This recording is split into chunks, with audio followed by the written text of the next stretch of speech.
Hey, Jordan, welcome to the podcast today. I'm excited to jam with you. There's so much good stuff in your story that I want people to grab their journals and truly take notes on this one. So, welcome to the podcast. Thank you. Thank you. I love that you said grab your journals because I'm also a huge journal guy. I got mine right here on my desk. So, yes, if you have a journal, whip it out and let's put it to work. Okay, well, let's just like go straight to the end of the conversation, which is like this one. I usually bring this up, but you have this insane downloadable of like 1,000. I mean, I know I'm being very dramatic here, but a lot of incredible journal prompts that people can use and they can download it from your website, right? Yeah. So I think one of the biggest things with my work in general is how can I provide the most value to people? And I Mhm. do that a lot through free downloadable content. And I'm just a huge proponent for journaling. I've literally, I wouldn't be who I am today without journaling. It's such a powerful tool, I would call it, both for like therapy, processing, discovery, understanding. And so I just wanted to provide a bank because people would always come to me knowing I'm a guy who journals basically for the last, 7 years daily. People would ask me like for recommendations on journal prompts or challenges that they could do. So I figured it'd be a really nice resource that's always available where I could just send people to that download to kind of use it as a place where they can then choose their own journey. So instead of me saying like, "Hey, you should do this one," it's more of like, "Here's 100. Find the one that resonates with you," because that's what I like in any personal growth type of journey. I think doing the things that resonate with you where you're specifically at will get you the most growth compared to doing exactly what someone else did. Yes, I agree with you. Okay, I'm going to age myself for a second, and then we're going to dive into your story because I'm 50. I know you're not, you're a lot younger than me. I know that. And there used to be books when I was growing up where it was choose your own adventure. And Yeah, I've read those. really, seriously, they still have check that out. Okay, I didn't just age myself. I feel like 20 years younger right now. And I feel like this is also a part of the work that both you do and I also touch on as well is it's like this is your adventurous journey and we all have these moments of reconciliation, or as you called it, the domino, which I want to dive into, that really leads you into that next phase, or that next space in life. So let's dive in. So tell us a little bit about your story and how you got into this work that you did. Yeah, so I think the best way to tell the story is all the way from the beginning, and it will make sense at the end. But so I grew up in a small town of about 40,000 people in a beautiful place called Sonoma County in Northern California. And I was the youngest of four, grew up in a really healthy household. I had an awesome childhood. My parents were present. They were supportive. They gave us the space to do what we wanted. And we all went to a Montessori school. And it was a really small Montessori school. It was only 40 kids, first through sixth grade. So really, I would say a contained experience for Hmm. the first, 10 or 11 years of my life. And a lot of people are surprised when I say this, but my elementary school experience is one of the most profound experiences I've ever had. And it's because of the way that they taught in the Montessori system, but also that school specifically really valued showing up as your true authentic self and Yeah. allowed you to come to school as who you truly were. I have so much love for that school. And I just went back actually over Christmas break to visit it. It's a beautiful campus. It was built in 1873. It's a single schoolhouse historic campus, and it just has a special energy to it. While that experience is really profound and provided so much for my own growth and creativity that I have today, it was really difficult for me when I transferred to a more traditional large public school system. And Mm. so I transferred in seventh grade to go to middle school. And I went from a school of 40 people to a school of 600, which is a culture shock. You got to learn the different constructs of friend groups. People have cliques. These kids I was going to school with now had already been going to school with each other since they were, five or six. So I'm the new kid on the block. I started a year after everyone else. Everyone started in sixth grade.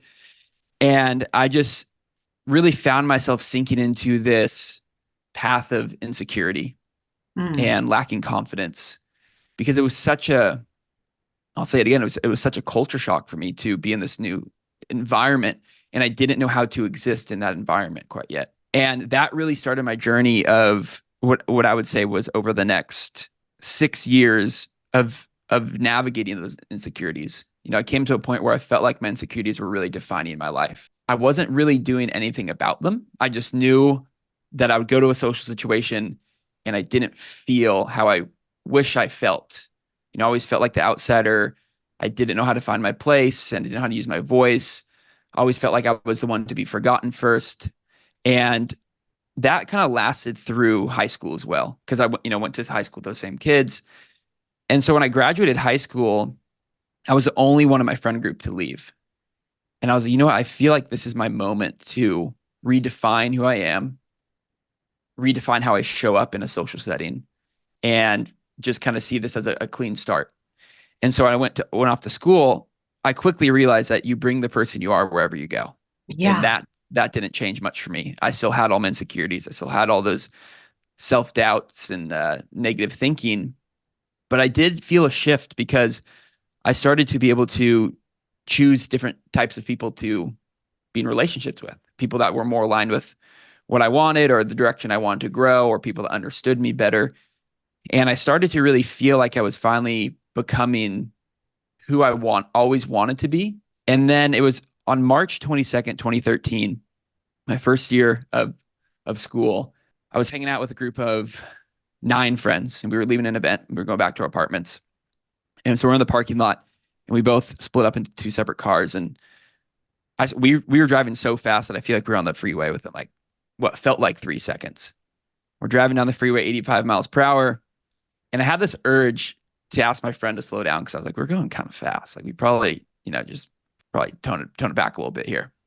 But right when I go to ask him to slow down, our friends driving past us clipped our car. And we fishtail out of control.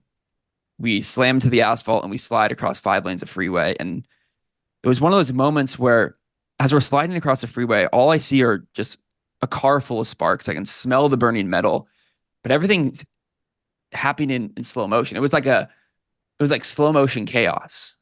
And it was so slow that I was having full thoughts of like what was happening. And I was having a very reflective moment as it was happening. And it was one of those moments where you're like, there's something in your life that you feel like will never happen to you. And then you realize it's happening to you in the moment that it's happening to you. And I just never thought I was going to be the kid that got in a gnarly car accident. But there I was. We were sliding across the freeway 85 miles per hour.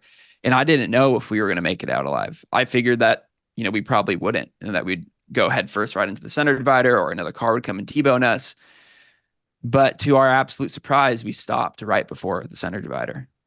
And we're all in complete shock. And no one really did anything for the first couple seconds. It was just this eerie stillness and silence after such a chaotic moment. And after we kind of gained our bearings, we start to climb out of the car because now the car is on its side. And as we're sitting on the side of the road, just like in utter shock and confusion of what just happened, a paramedic walked over and he's coming over to check our heart rates. And he stops and he looks directly at my friend and he says, "Most people aren't alive when I come out to these." And it was in that moment that I truly realized the amount of, I don't want to say luck, but the miracle that we got to experience, that all 10 of us walked away unscathed. And I've spent a great deal of reflecting on that moment. And to this day, I still reflect on it more and more. I feel like I gain more understanding every year. It's coming up in a month from now, actually. And I think it'll be the 12-year anniversary of it. It was that car accident that was the final straw and the final thread for me to go, I can't keep living a life that's defined by these insecurities. If I can lose my life that easy, and if I did die, how much I would have regret, how many things I would have left on the table. Like, I have to make the choices I know I need to make so I can overcome those challenges and become the person I want to be and really fulfill my purpose, fulfill my soul's mission before it's taken away at a time I wasn't planning for. And so that car accident was the wake-up call for me to change my life. So I read, well, first of all, I'm so grateful and honored that you all were looked over in some way. I mean, that's just wild. Was this on the 405? It could have been 57 or 405, one of the two. Well, here's the thing that just when I read about this in your website, I was sitting here thinking to myself, here you are going across all these lanes of traffic. Somehow, you're not getting hit by these other vehicles. Somehow you stopped right before the median. And the thing that also struck me was something you said, which was you reflect on what would have happened if you would have told him to slow down.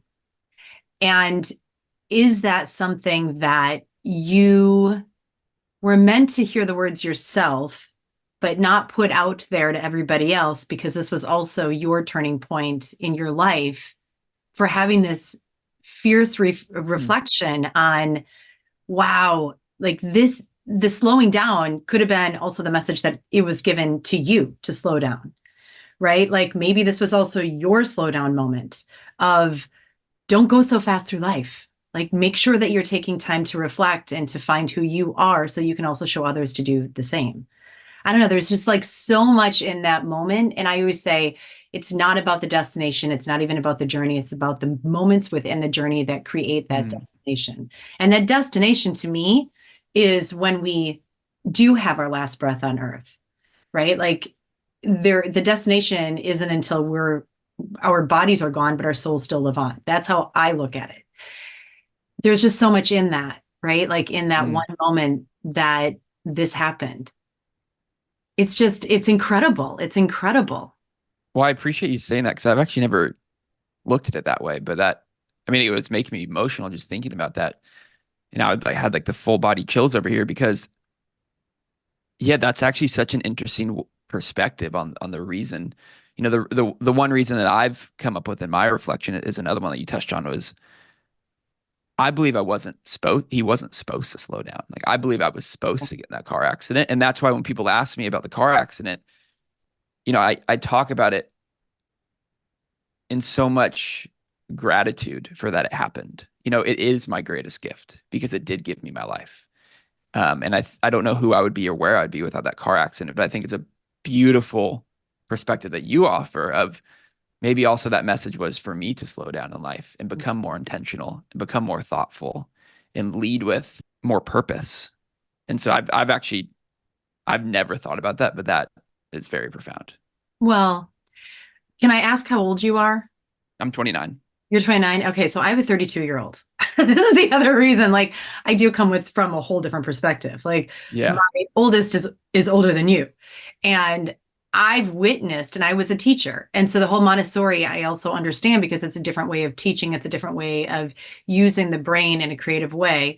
I was an art teacher for a number of Mm, years, and so I oftentimes sit with you're the generation where things literally went from 0 to 100 just like that. The generation of technology, just all of it. And yeah. I think that the greatest place within your generation is also teaching people that you can slow down at the same time, right? That things are also going fast in this world. And it's in that slowdown that we actually have our greatest answers. And Mm, so your generation it's a very profound generation for me to actually watch, not only as a former teacher, but also mhm. as a mother and as friends to a lot of kids. I don't want to say kids because you're not kids, you're adults, but you know what I mean? Like Yeah. who could be my kids. And as a speaker myself, like it is very profound watching your generation. Yeah, I think it's interesting because we have this conversation a lot with me and my wife. We talk about that time period of our generation and what we went through, or I don't want to say went through, it wasn't like a bad thing, but what we experienced and how rapid and fast things were. But I've never thought about it through a perspective of how did that actually wire us to live? Hmm. How did that change our natural default of how we think to lead or think to live? And so it's almost like an unpacking of getting back to the basics, which to me is slowing down. It Hmm. feels like the basic. But I've never thought about how that would actually change the mental of our whole generation, which is really interesting to think about. My 22-year-old, so I have three boys. I have 32, 22, and 17. And my 22-year-old often says to me, you grew up at such a great time, Mom. Like the 80s were literally like, you know what? I do feel like I grew up in the best time because It was a great time to grow up. There was still a lot of things that we had to work through as well. Yeah. Yeah, we also, what the nice thing about where I'm at is that we've experienced the both, right? We've had the 80s, and then we've also had from MTV all the way to now where it's AI. I mean, like, who would have Yeah. thought that we'd have MTV and AI? Like, really? Like, who would have thought? Self-driving vehicles? No. Right. Yeah. I drove a Pontiac T1000 that didn't even have, like, there was like, I had to practice. I was practically Fred Flintstone. Okay. Like, that's how I got my car going. So let's keep diving into this. So from that moment, you started going into this, you started journaling, and then tell us the next big domino effect as you talk it, as you share about it. Yeah. So the car accident was my first domino that fell over, and as you can imagine, when you think about dominoes lining up, if one falls, they all fall. Mhm. Now in your life, I can't say that they'll fall immediately after each other. I think there's more space in the dominoes of life than there is in a regular train of dominoes. But I think, I will say it wasn't this immediate shift. I was 19 at the time. I was in a fraternity. I was at college. Like I was doing the college things. Like maybe the least of my worries at the time was opening a journal, reflecting, and trying to figure out the reason. Right. But I will say I've always been a naturally introspective person and a naturally reflective person. So it wasn't far after that that I really started to go on a deep, I guess it was a spiritual journey, but a self-discovery journey. And so I graduated with a business finance degree from Cal State Fullerton, which is one of the best business schools in California. But I just didn't feel like I was supposed to go into the workforce. I just had this gut feeling and intuition that it wasn't my next step.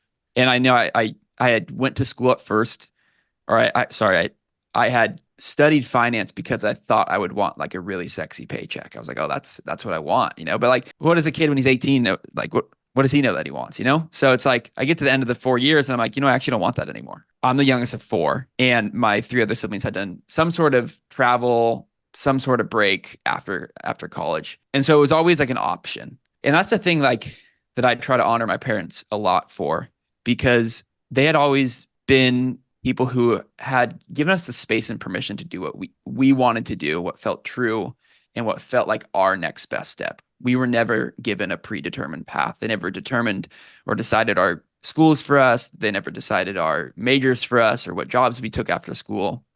And I think, well, not I think, I know that's why I do what I do today, is because from a young age, I was given the permission to choose. Mhm. And I'm only where I am being a speaker, an author and editor at Forbes, is because I've chosen that path for myself. I've chosen the things that are aligned with me. And so there was always a choice to not go into the workforce. And that really resonated with me at the time. And I wanted to go on a backpacking trip, much like my siblings. I was very inspired with them. I look up to them so much. And so I booked a flight with another friend nearing the end of school.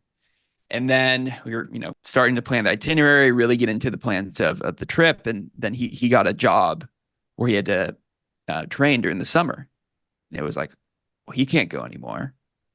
And I was like, well, I can't go alone. That's so far outside my comfort zone. Like, that's so out of character for me. I went so far that I wrote a proposal to my other friend to show his parents, to try to get someone to come with me, because I didn't want to go alone.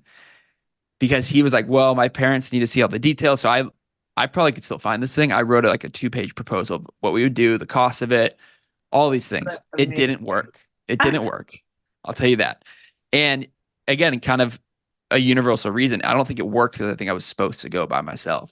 Right. And so of course I was like, okay, well, I'm probably gonna, I'm gonna do this thing alone. I'm gonna go solo. And so I call my mom, and I kind of tell her the situation, and she's like, what? Like, my baby going to Europe by himself? And like, so out of character for me, being someone who was unconfident and secure, like, not something Jordan Tarver would do.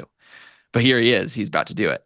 And so I ended up going on this trip for what was supposed to be 5 weeks. And I can't grab it now, but it's behind me over here. I brought my first journal on that trip. And being someone who's naturally intentional, I wanted to, and a true artist at heart. Like, my speaking and authorship and all the things I do come from a place of artistry, and just a passion for self-expression. And so I was like, well, what can I do to make this a more meaningful journal, not just like a journal, like a Moleskine, but what can I do to make this like make me care about it a little bit more? And so I bought this handmade leather bound journal off Etsy. I got this patch made to like title the journal. It's called To Whom It May Concern.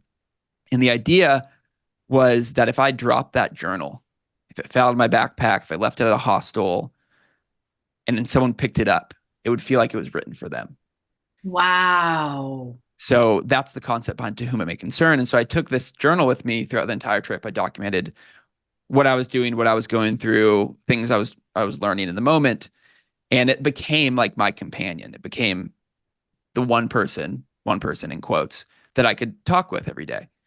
Whether, because like I didn't know if I was going to actually have a friend with me in the moment or not. Like I was going to have to go meet people. And so I just documented the whole trip. And that's when I really found my love for writing, which is, it's funny for me to say now, because when I reflect back before that, writing was the last thing I wanted to do on the planet. You know, high school essays, college papers, not my thing. But once I started writing for a deeper intention about something that truly mattered for me, which was my life, everything changed.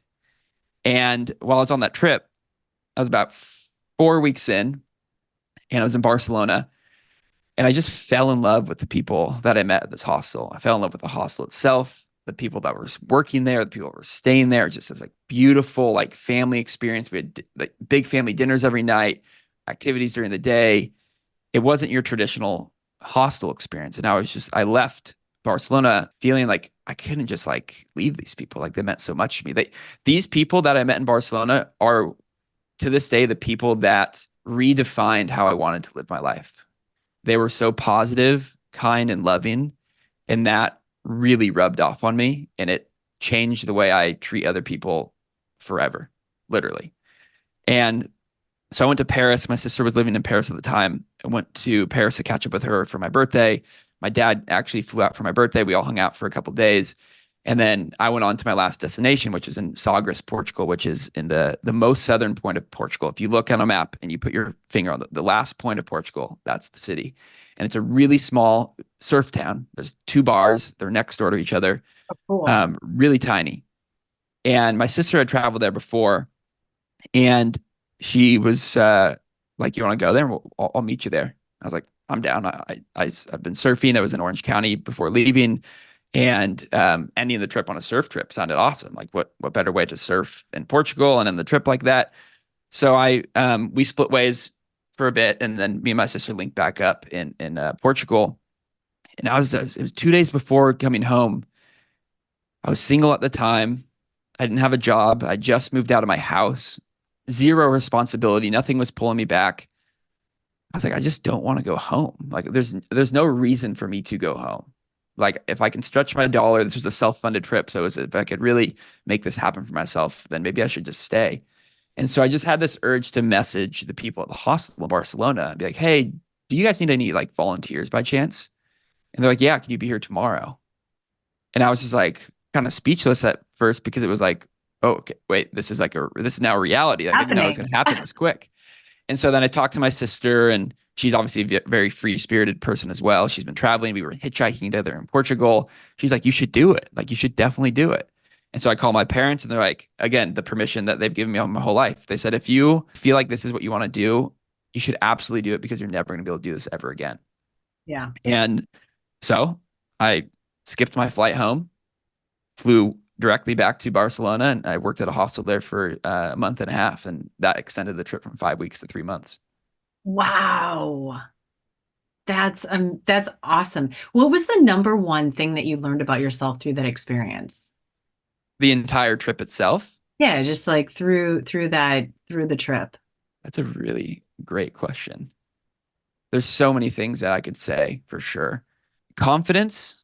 I think my lack of confidence was actually just a mindset issue and Interesting. a self-talk issue. I showed myself how easy it was to overcome insecurities by just trying to overcome them. You know, it wasn't Well, like I did anything profound. Like we were on a hike about a month ago, and me and my wife were just chatting the whole way through, and for some reason we started talking about that trip, and I just had this like really visual uh memory come through that I hadn't thought about in a long time. And it's my very first memory of the whole trip. And I flew into London. Well, the first thing I did when I flew into London, I was like, got on a train to go to my hostel, and I looked up and I was going the wrong direction. I was like, okay, great start. We're going away from the hostel.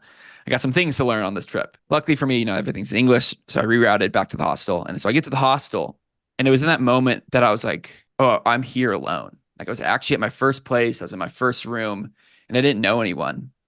And I don't know if anyone or who has been in a hostel who hasn't, but for just a quick explanation, hostels, you have a locker that's under your bed. And so you lock up your bag for the day, you lock it up, and then you leave. And there's usually, there could be 6 beds in a room, 8 beds. I stayed in a room with 40 people, 40 beds once. It just kind of depends on the situation. So I get in the room, I lock up my bag, and I'm like, well, I got to meet someone. Like I gotta talk to someone, which was the first thing that was outside of my comfort zone. So that was the first battle of my confidence was, can I actually be confident enough to approach someone? Because if I don't, I might just never meet anyone. And I know I'll get the most out of this trip if I go outside my comfort zone and meet somebody. And so I was just like, I could feel the anxiety, I can feel the worry, I could feel the like fear of doing that coming up when I was thinking about it. I was like pacing around the room. And I was just like, a guy walked in and I just said something as fast as possible before I could let my self-doubt creep in. And I was just like, hey, you want to go grab a beer? He's like, yeah, sure. And I was like, oh my God, it's that easy? It's It's this that easy. It's easy. this easy.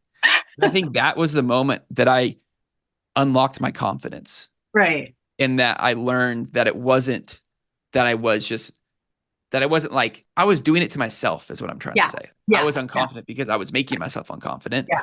And that one action was another domino that fell for the rest of the trip because that opened me up to a place in my life that I never had been before, to the point where when I got back from my trip, and you can ask my wife now, we were friends for 12 years. So we were together before we were actually in a romantic relationship. She didn't recognize me when I came back. I was a completely different person. And I think that all is related to the confidence that I was able to step into. Okay. So 2 things. Number one, I finally stayed in my first hostel at the age of 47, 48. Brave, brave. Dude, I fell in love. I was It's messaging my fun. family and I'm like, how have I never had the opportunity to stay in a hostel before? Because I was a mom at 17. Like I went straight into parenting, right? And so there were no hostels. I didn't get to do the Europe when it was Yeah. the thing, right? And so I was in Bishop, by the way. They have the bomb hostels ever. And I love them. Anytime I'm going through there, I'm like, I don't want to stay in a hotel. I want to stay in the hostel. And so, I want to stay in there with everybody else. I meet so many cool people. It's just Yeah. a cool place to be. So I tell my kids that, and they're like, "Okay, I don't even know you. I'm like the best. You got to try it sometime." And the second thing that's really interesting about this is that for those that don't know, courage is what leads to confidence. And so the Mm. fact that you made that courageous act to even do this, it's so interesting hearing your story. And I oftentimes talk to my clients about this. Like we have these awareness moments, or as I like to call them, like God winks, or whatever you want to call Yeah. winks, whatever you want to call them, right? Where it's like it's like what you heard in your head about slow down, right? It's like the fact that you even went through to type up this presentation or what proposal to the parents. The parents like, nope, still not going. Okay, well, regardless of how you tried to switch this and pivot a different way, you needed to stay on course in order to become who you are today, which is the coolest thing. And it's all those courageous moments where you got out of the car. You ended up taking that step forward to go overseas. You ended up going back to the hostel, which, by the way, kick-ass decision. That was a really good decision. Thank you. Um, but that led you to, it's almost like you were creating your stage to become who you are today. Like all those moments were little moments that helped create the foundation for the stage of what you're stepping onto, which is now this whole new brand that's coming out, which I want to dive into because it's super cool. And your book, which has been out, 30,000 plus copies sold around, like that's incredible. Like all of those moments are what created the stage for today. So congratulations. Keep Thank taking you. those steps. I appreciate that. It's Yeah. yeah, it's really fun to connect the dots backwards. Because there's so many moments in anybody's life, even for the people listening, that feel insignificant in the moment. Yeah. but become some of the most profound moments in 10 years. So, for example, like the story I love to tell is that journal I created to go or to take on my trip. I was just creating a journal. Had I not created that journal, I wouldn't have written my first book that went on to sell 30,000 copies. Now, in the moment when I created the journal, I thought it was this fun artsy project where I could express myself and that could be cool on Instagram. And now, 7 years later, we're looking at 30,000 copies. We're looking at the new brand. We're looking at all these things that I'm building, all because it stemmed from that first project. And so it's like, that's the story for me that made me realize the insignificant or seemingly insignificant moments in the moment they're happening actually become the biggest moments of your life later on. Well, and how those are literally unlocking courageous moments. Those are the moments that help to create those things, Yeah. which is your brand, which Mhm. is which I mean, we could go into a whole business, like we could go into so many things here because like I get it. Like 2013 was my, I don't know if you know this, but that was my year too. Like that was my Oh, wow. implosion of everything. So when I was reading your stuff, yours was in March, mine happened to be over Thanksgiving. And that was like a Mm. catapult year for me. I was 40. So that was also a catapulting year for me. I just turned 50. It's been, 10, 11 years of major laying the foundation for what's also next for me. So we have a lot of parallel. It's very interesting to me. You talked about how the parallels, looking back, you can see the parallels, how this brought you to where you are. We oftentimes say that the windshield is what we're to be looking through, right? The Mm. mirror, the rearview mirror is small for a reason. I have to disagree with that because, and here's why, it's obviously true.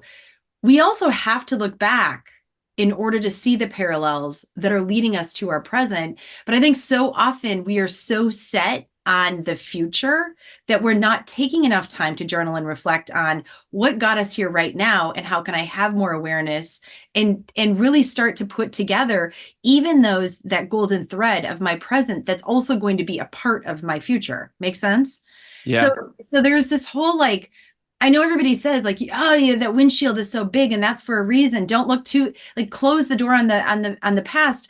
Your past has literally so much golden information for where you're at in your present and where you're going to be going in your future. If you choose to take some time and actually reflect on it. If you hadn't Mm. done that, Jordan, where the hell would you be?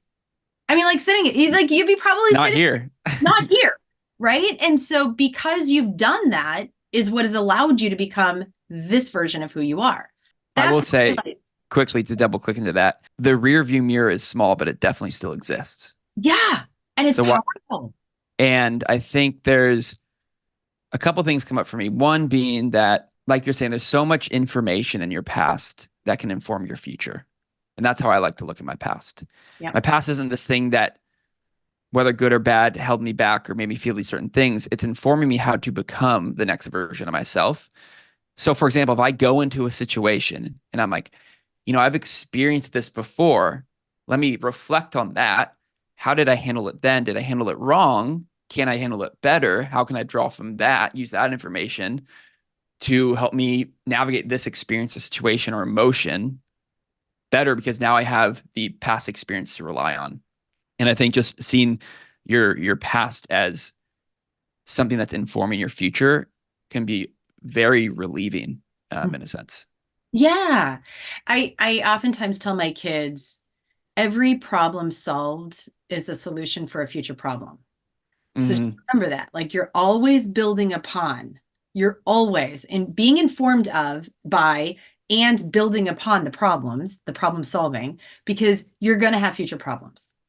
And you Yeah. have so much experience, so many stories to draw from to get you to that next space. Yeah, I think what you said is really a good point and a good reminder that you're going to have future problems. Like life in general is always there's going to be a challenge, and to think that there's not is actually setting yourself up for more pain. And so if you can do the work and reflecting and growing as a person, you can better handle the problems you're facing in the future because you know they're going to be inevitable. And I think in life, it's our obligation to set ourselves up for the success in that journey of overcoming our next challenges so we can overcome them faster. I've realized, and I call this the growth gap. The quicker I can close the gap between when something happens and the lesson or the step to take, the faster I grow.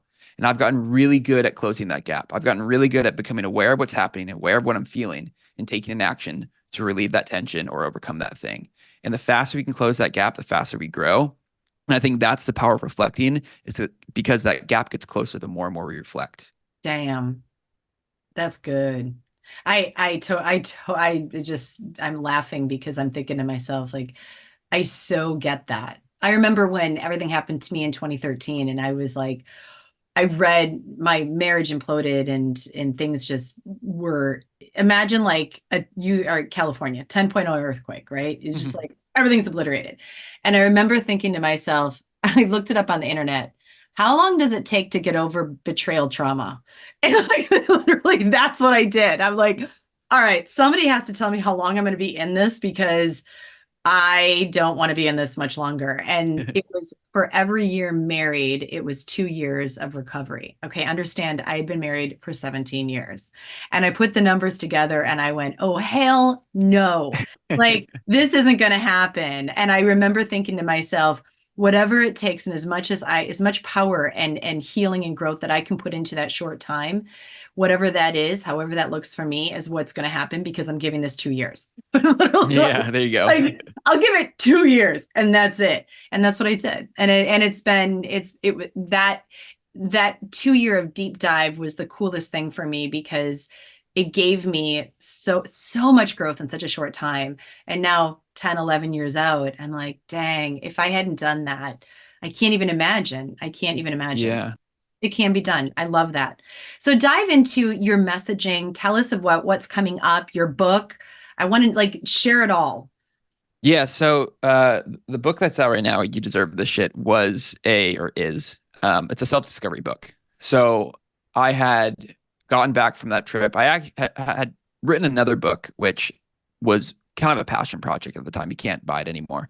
But it was I turned my journal into a book and put present day reflections. So that was another reflective exercise I did from the trip, was I actually reread my journal from the Europe trip and really extracted the things that I was learning in the moment.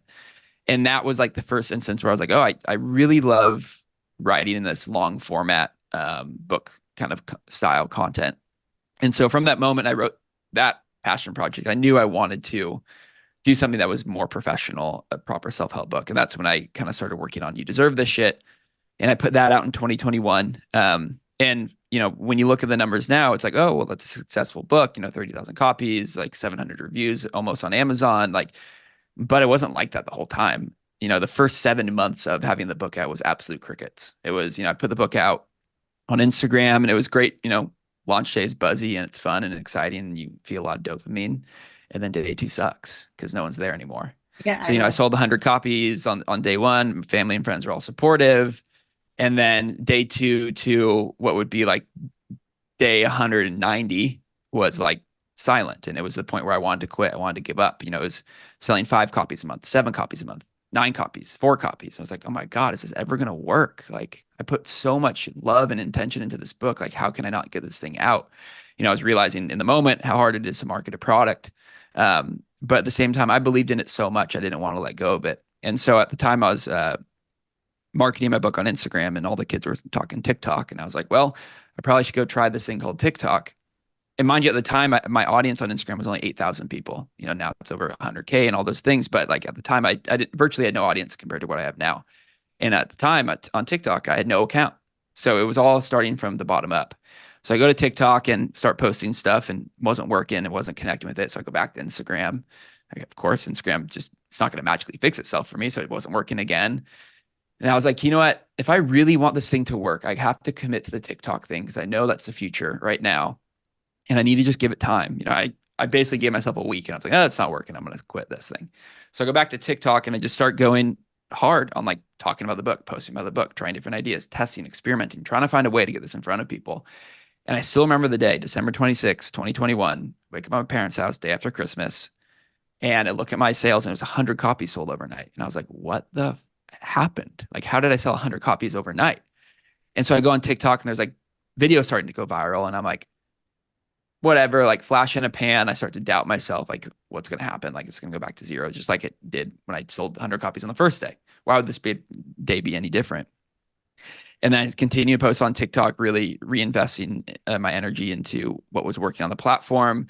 End of January, we sold 1,000 copies. And I was like, okay, we're getting a little bit of steam, but I still feel like I don't deserve this. I'm still going to Right. doubt myself, flash in a pan. And then February 4th, a book video goes viral on TikTok with my book in it with 3.5 million views. And I start doing all this math in my head, like, okay, if I did 100 on one day in December, and I did 1,000 in January, and I got this many views in one day, what would it do? 1,800 copies in 3 days. And I was like, no way. Like, what is going on? And then things keep going. End of February is 5,000 copies. And that was the journey of how this book started to gain steam. And I Wow. want to share that story just to let people know that whatever it is you're doing in life, whether you're marketing a product, you're just trying to grow, takes time, but there is growth in each day. In the moment, like we were talking about earlier, through the whole time of me, the first 6 months of trying to figure out that project, even though I wasn't seeing results, I was getting closer to the result I wanted by taking an action, even if it wasn't working in the moment. Every day I worked on it, every bit of effort I poured into it, every bit of love and joy and playfulness that I poured into that project got me closer to the goal, and it never got me further. And Yeah. although I never saw progress myself in those days where it felt like no one was there was progress happening because that's why I ended up where I ended up. And it's so amazing for me to reflect on that because there was a moment where I was like, maybe this isn't for me. Maybe I'm not meant to do this. Maybe I'm not meant to be an author, or my work's not meant to be read. But I think this experience, I hope, just gives people confidence and hope that they can do something similar themselves.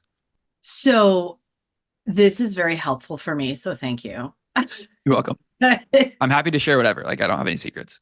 it is really interesting because as an author as well, my book was out in 2020, right? And mine came out right after the election, and it's on forgiveness. Okay, probably not the best time, but probably not. But and literally like a couple days after, by the way. Um, and I do reflect on that because I have to say, like I freaking love my book. My book kicks butt. It's a Hell great yeah. book. And I wrote it during COVID, and I mean, I have people that are like, this book has saved my life. And yet it didn't sell like I hoped it sold, like I hoped it would sell. And I oftentimes sit with like, maybe I just need to do my own social media thing some like over on TikTok, or maybe I need to just, and people talk about that. Like, you got to keep talking about it. You got to keep talking about it. You got to keep talking about it. And sometimes our ego gets in the way. I'm like, I don't know if I Yeah. want to talk about this anymore. Right. And at the same time, you have to talk about it in order to help the people that need to read the book that Yeah. literally would help change their life. So this is wow, thank you. You You're made just welcome. more of me. That's my point. I will also say, like, it happened by consistently looking to reinvent my process. Yeah. And that is true and I'm trying to draw a lot of parallels right now between the book and life in general, because there is a lot of parallels.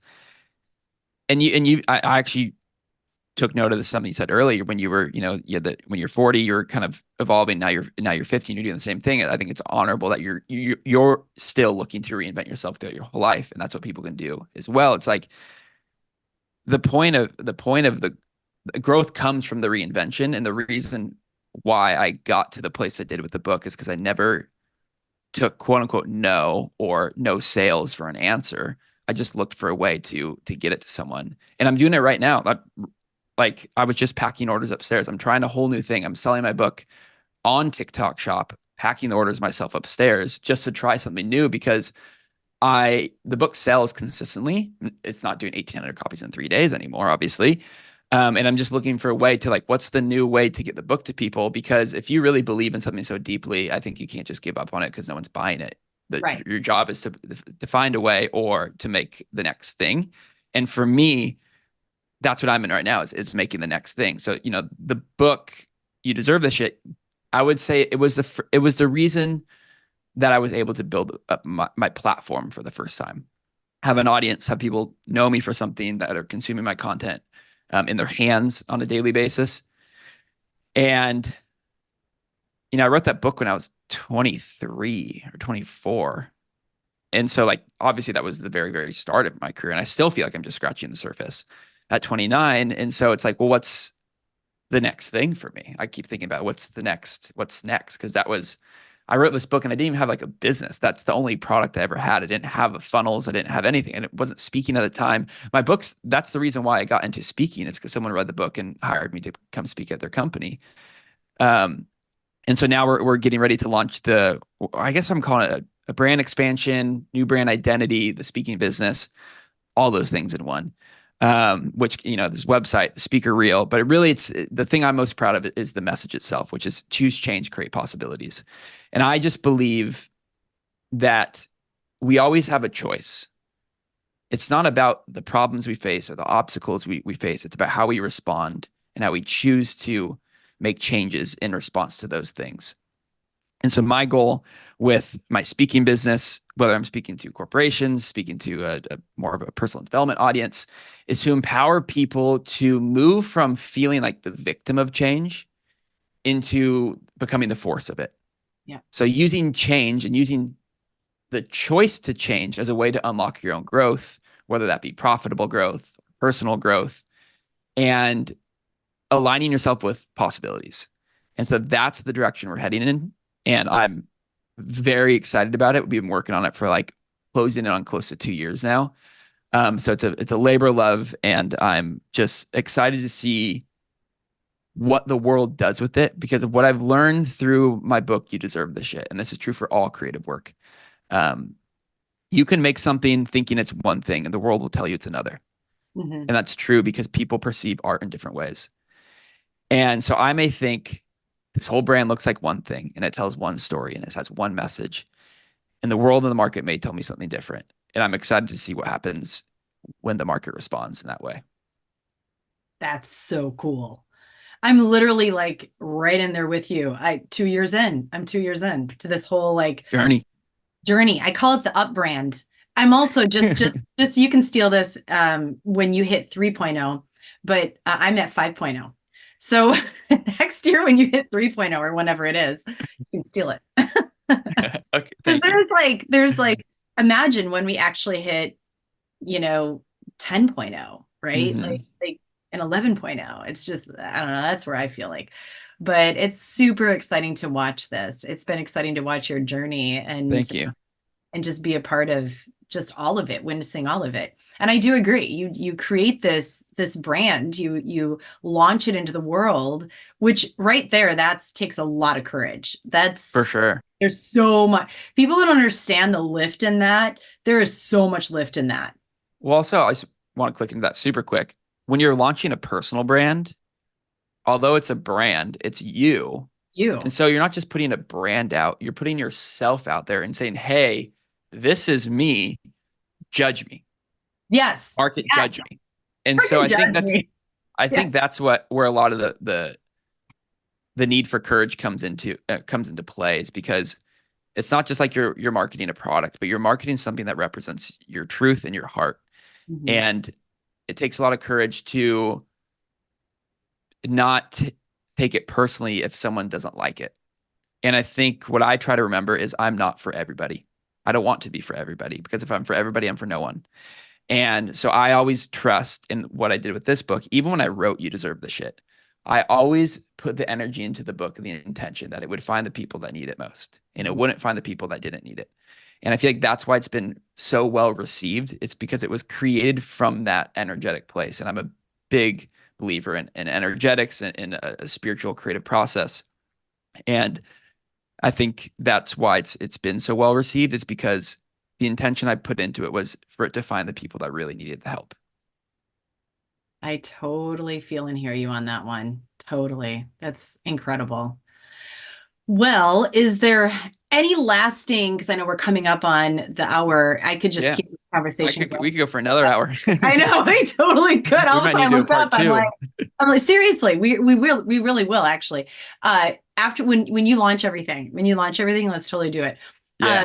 because and this is what I tell everybody, all my listeners, take notes, ask questions, send the questions to me. I'll have you back on and then we can answer them. It's always fun Love that. people always have questions. They're like, well, what about Yeah. that? Well, can you dive more into that? Yeah, just send me a message and tell me what you want to look more into, and then we will.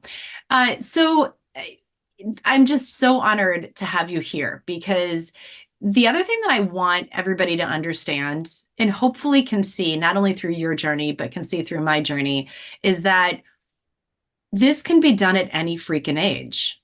I think that people Yes. really believe that there's this, you either have to be a certain age or there's this cutoff, and there's not. You don't know when that first domino is going to land, right? When it's going to hit. And so there is no age. There's no age. There's just, there I isn't it. love that. I So love that. And I'm looking around my desk right now because you obviously can't see it if you're listening, but I'll read it. My wife had written this post-it note for me on my desk the other day because this is something I deal with too, the fear of time.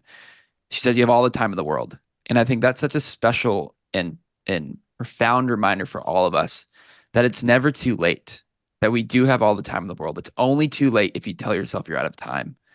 And it's a journey that I go through. You know, there's a lot of times that I feel like I'm behind because I have big aspirations for myself. But then when I zoom out and reflect on where I'm at in my actual life, helps recalibrate my mindset a little bit. But even I need this reminder yeah, daily. You know, it's so profound. But I think if we all can embody that, we have enough time to do everything we want. I think life would be a lot more expansive and enjoyable.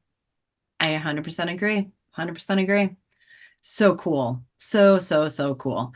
Where can people find you and your book? And when is everything exactly launching? Do you have a date? Yeah. Anything? Give it all. So jordantarver.com is my website. At Jordan Tarver on all socials. I do most of my uh, sharing on Instagram, TikTok, and LinkedIn. I also have a free texting community, which is like a really fun thing I offer. It's literally no marketing text. It's like meant to be feel good reminders and affirmations help you believe in yourself. And it comes directly from me. A lot of people think it's like a bot or AI, but it's like me actually texting people, and it's a one-on-one conversation. So if you want to join that, sounds cool to you, just text change to 707-289-7047. That's another place you can find me. And then the brand is launching. We're aiming at March 10th or 11th. And if you're interested, I'm hosting a free workshop on Friday, March 8th at 3 p.m. PST. And I will be kind of revealing some things we've been working on, but also this workshop is designed to help you understand how to become the force of change in your own life. And I'll be doing a lot of giveaways for some motivational quote posters we've been creating with our design team. It's going to be a really fun experience. I'm designing it to be really dynamic and enjoyable and fun and playful and not just like a Zoom call. So if that's interesting to you, head over to my social and you could sign up there. But those are all the spots. I think if you just go Jordan Tarver on social, you'll be good. Super, super cool. I might have to steal that idea. That's a great idea. Which one? Steal it. The having the workshop or Oh that's yeah, you should really steal it. cool. I'm gonna totally come, first of all, because that'd be fun. Come on down. Yeah, we're I'm doing like totally gonna come down. it's virtual, and I just thought it'd be a really fun way to engage the community. I'm a big proponent on community. I love my community of people. In a way for them, they've been when I say they, I'm talking about like my texting community. They're like my most loyal people. Like I talk to them on a daily basis. We have one-on-one conversations. I do my best to respond to everyone that responds to those messages as well. And they've been with me the entire time. And so I want to give back to them in a way that can hopefully give them value, give them a potential to win this like really beautiful artwork we're making that's around the brand and something that like being an artist and a creative myself, I really wanted to make something that I personally would hang on my wall and not feel like it was an eyesore. Yep. And so I'm very proud of the things we're creating, and I know they're really beautiful, and I think people will love to hang them on their wall too. And so I'm excited to give away some free stuff there. So yeah, I was just trying to like find a way to bring everyone that's into the same room that's been on this journey with me before it's actually live, so we can all celebrate and experience it together and just have a good time. That's really cool. That's really cool. Dang, Thank you. we can like share art together. I mean, this is like I've there's been I looking didn't at your know art that. behind you this whole time. That's actually one of my former colleagues when I was an art teacher. That was my very first piece I ever purchased. And I was so Cool. excited about it because we had this big art show and my art was up and hers was up. And I was like, I really want to buy this piece of art. This is my very first thing. $800. I was so excited about this big piece of art. And so that's part of the reason I have it up there because it's like my constant reminder too Yeah, of this evolution that continues to happen in our life. It's such a beautiful thing. I love that. Yeah, yeah. You and I'm so stoked about this. I learned so much about you. So thank I you. learned so much about myself. I feel like I love doing these podcasts because it, again, going back to being reflective, it helps me Yeah, reflect more. But also, you've offered so many perspectives that I've never thought about, and one being the slowdown. I think that was really something I needed to hear today. It's actually funny. Before I got on this podcast, a lot's been going on in my world today, and I've been moving really fast. And literally before I got on, I was like, just slow down. Like yeah.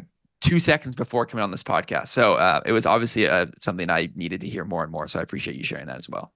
Well, thank you for taking it in and for receiving it because not everybody Fully, does. So there you go. fully All received. right. Well, let's keep this conversation going. Thank you again for being here. And everyone, go over to his site, get on.